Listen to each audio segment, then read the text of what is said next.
Setelah lebih dari setengah abad absen, Kampung Enea Bastianini kini telah kembali memasok peralatan perang ke pasar pertahanan Indonesia. Sementara negeri asal Fabio Quartararo memasok kapal selam ke Jakarta, negara kelahiran Francesco Bagnaia menyuplai kapal permukaan ke Indonesia. Kontrak akuisisi 2 tahun di Revel bukan saja memberikan cuan kepada Fincantieri, namun pula kepada Leonardo dan MBDA Italia.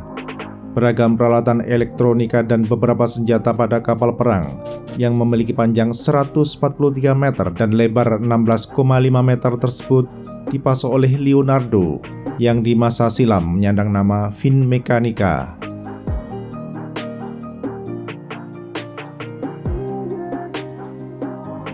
Leonardo sendiri ialah firma lintas matra yang memproduksi berbagai peralatan perang untuk kepentingan aplikasi di Angkatan Darat, Angkatan Laut, dan Angkatan Udara.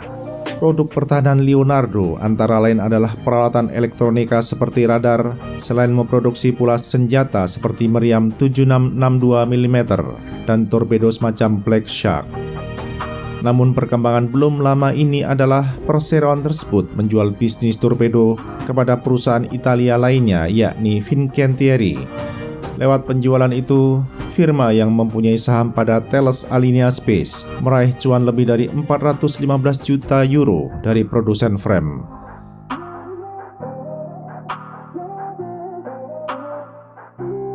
Sebenarnya Leonardo telah hadir di pasar Indonesia sejak syarikat itu belum terbentuk, yaitu melalui Otto Melara. Ketika Jakarta memutuskan akuisisi 6 fregat kelas Van Speyk dari Amsterdam pada pertengahan 1980-an, negeri asal Meriam Bellina mengganti meriam 4,5 inci dengan meriam 7662 mm keluaran Otto Melara.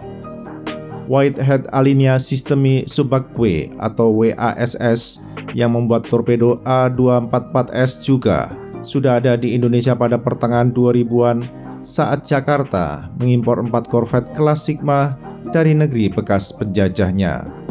Dengan kata lain, selama puluhan tahun firma-firma yang membentuk Leonardo sudah memasok peralatan perang ke Indonesia.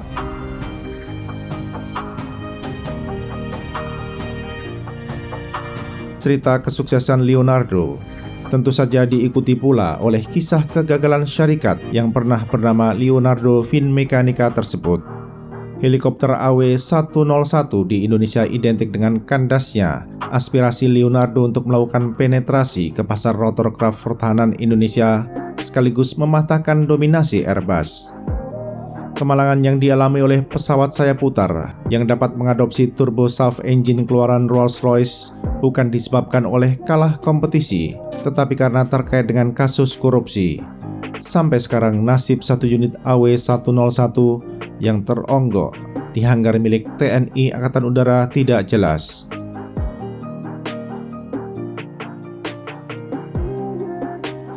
Perusahaan Italia yang mempunyai peruntungan baik di Indonesia justru Fincantieri. Berbeda dengan Leonardo, Fincantieri lebih hoki dalam merambah pasar pertahanan negeri asal Cherry-Bell. Sejak 2020, syarikat negeri produsen mobil Fiat tersebut berupaya memasarkan frame kepada Indonesia, meski pada akhirnya Indonesia berpindah hati ke PPA. Hal demikian tidak terlalu mengecewakan bagi kalangan yang juga memproduksi LHD kelas Trieste, sebab PPA ialah portofolio Fincantieri.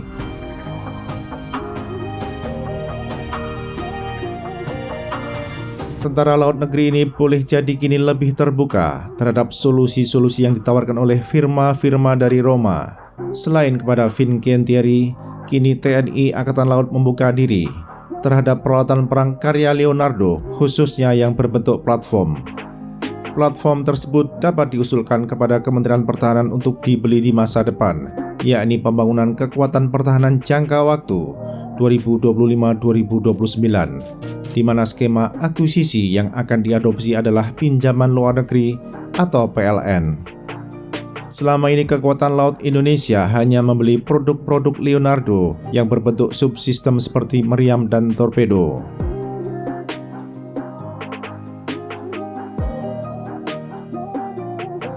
Seperti pernah disampaikan oleh sobat militer sebelumnya, TNI Angkatan Laut mengekspresikan ketertarikan terhadap C-27J karya anak bangsa Italia. Pesawat sayap tetap itu nampaknya diproyeksikan untuk mengisi kebutuhan pesawat angkut sedang bagi matra yang pernah dipimpin oleh Laksamana Sudomo tersebut. Saat ini Puspenerbal tidak memiliki aset pesawat angkut sedang. Akan tetapi Kementerian Pertahanan telah memberikan pesanan 1 CN235-220 versi transport kepada PT Dirgantara Indonesia bagi TNI Angkatan Laut. Pesawat yang mengadopsi engine buatan GE Aerospace akan menjadi pesawat angkut sayap sedang pertama buatan dalam negeri yang dioperasikan oleh Sayap Udara Tentara Laut Indonesia.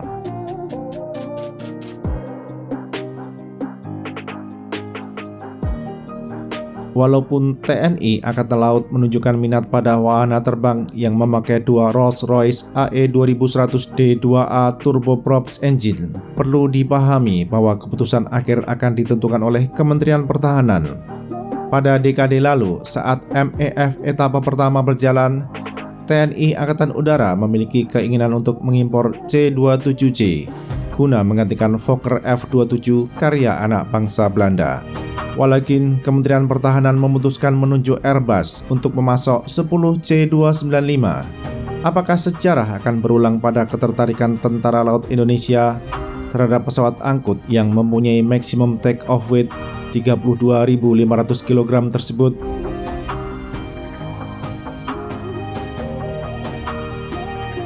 Minat TNI Angkatan Laut terhadap produk Leonardo bukan saja pada C-27J, tetapi pula pada pesawat sayap putar.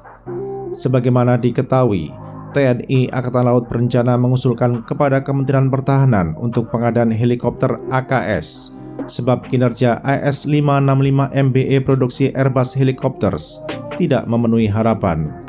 Di antara jalan keluar yang tersedia ialah rotorcraft AKS keluaran Leonardo yang aslinya didesain dan dikembangkan oleh Agusta Westland.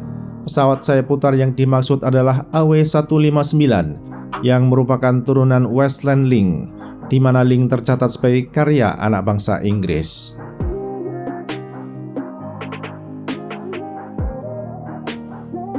Merupakan fakta yang tidak dapat dibantah bahwa AW159 dan pendahulunya, yakni Link, ialah rotorcraft AKS yang sudah proven.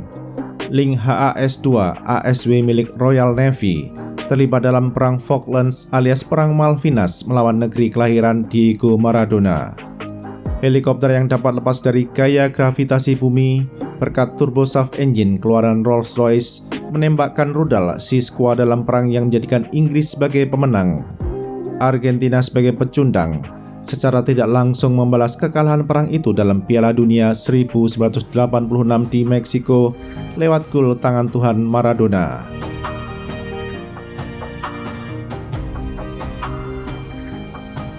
Apakah aspirasi kekuatan laut negeri ini akan helikopter AKS keluaran Leonardo akan tercapai?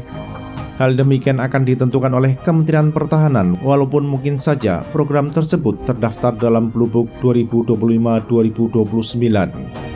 Selain itu merupakan suatu keniscayaan apabila produsen pesawat sayap putar lainnya menawarkan pula solusi bagi kepentingan AKS kepada Indonesia.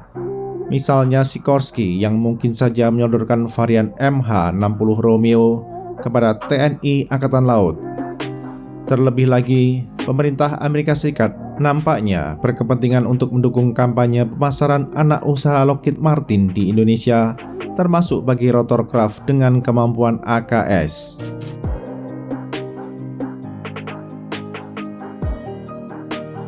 Peruntungan Leonardo pada pasar pesawat sayap tetap dan pesawat sayap putar TNI Angkatan Laut dapat ditengok beberapa tahun ke depan.